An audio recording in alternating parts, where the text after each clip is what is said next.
大家好，我是萨姐，马上就要圣诞节了，今天来做几款简单好吃的圣诞曲奇饼干，有圣诞花环和圣诞树造型，也有圣诞亚模曲奇，不需要泡打粉，完全靠打发黄油达到曲奇的酥脆。先来制作圣诞花环和圣诞树曲奇，把无盐黄油切成小块，室温下软化，如果室温太低，就用微波炉5秒的加热，手指轻轻按下去，出现一个坑，还是固体的状态，就代表黄油软化好了。中速打发，让黄油彻底软化。一次性倒入过筛的糖粉，先把糖粉和黄油混合，避免了糖粉到处飞溅。然后中速打发，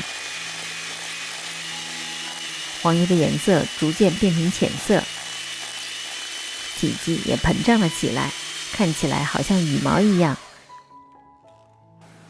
这时可以加入少量的盐和香草精华，继续打发，直到搅拌均匀。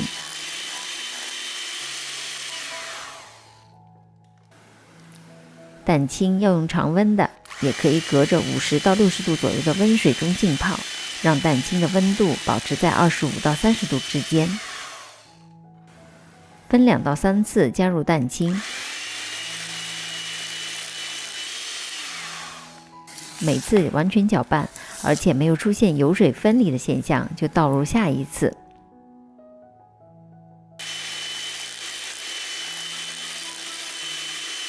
打发好的黄油搅拌起来很轻盈，乳白色，非常的顺滑。把低筋面粉、玉米淀粉和抹茶粉混合，分2次过筛，加入黄油里。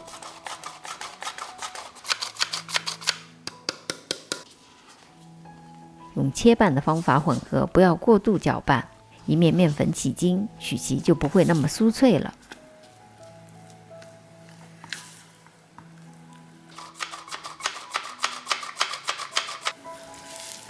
用刮刀碾压面糊，面糊好像这样很顺滑，没有颗粒感。用8尺的小号裱花嘴做出来的曲奇纹路和造型最好看。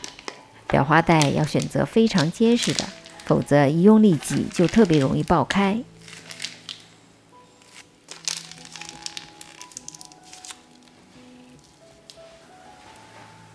先来裱一个圣诞花环造型，裱的时候，裱花嘴与台面是90度的直角。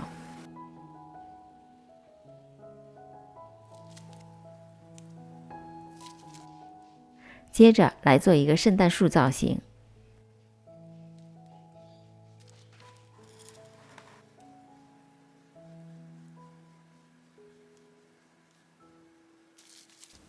裱完之后，放入冰箱冷藏大约1个小时。放入预热好160度的烤箱中下层，160度烤至16分钟。因为抹茶表面一上色就容易变成焦黄色，所以烤制的温度不能太高，时间也不需要太长。刚出炉的曲奇会比较软，放几分钟散热之后，转移到架子上放凉。曲奇的4边和底部都微微的上色，纹路很清晰，特别的酥脆。等曲奇彻底凉透之后，就可以开始做一点小装饰。白巧克力掰成小块，隔60度左右的温水完全融化。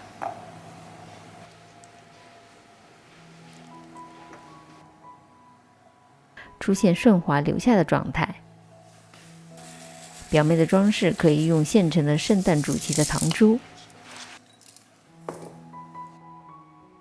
表面沾上白巧克力，趁巧克力还没有定型，撒上糖珠。多余的白巧克力装入裱花袋，点缀一下圣诞树造型的曲奇，撒上糖珠就大功告成了。接着我们来做一个亚模的圣诞曲奇。黄油的打发部分基本和裱花曲奇的做法一样，软化的黄油加入糖粉，搅拌到颜色变浅和蓬松，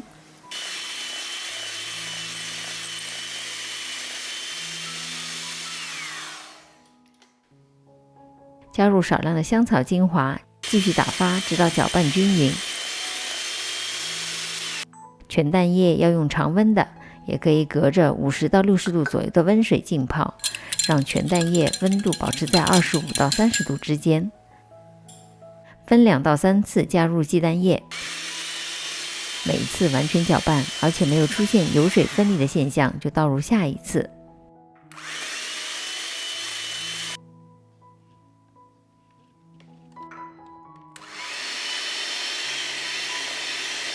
打发好的黄油应该是非常的蓬松和轻盈。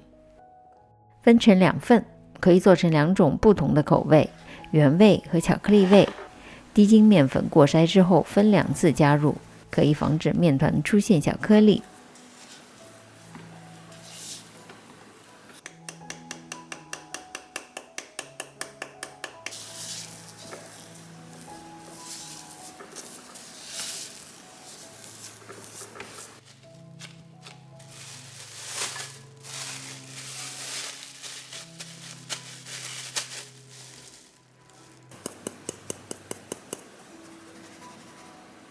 可可粉可以在放入第1次面粉的时候一起混合。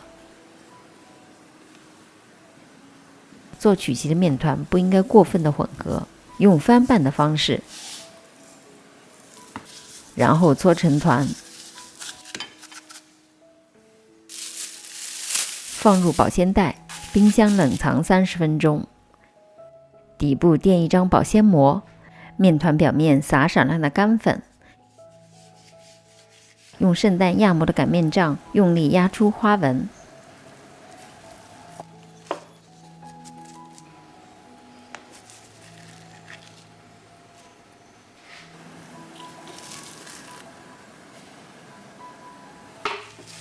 面团继续放入冰箱冷冻20分钟。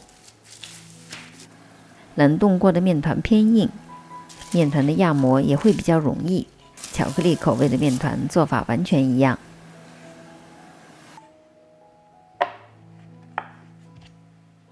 预热烤箱至170度，把曲奇面团放入烤箱的中下层，170度烤大约20分钟。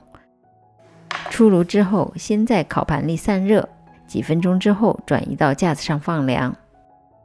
这几款曲奇操作起来都非常的简单，大家不妨在家和孩子们一起动手试试，也欢迎上我的 Facebook 发作业。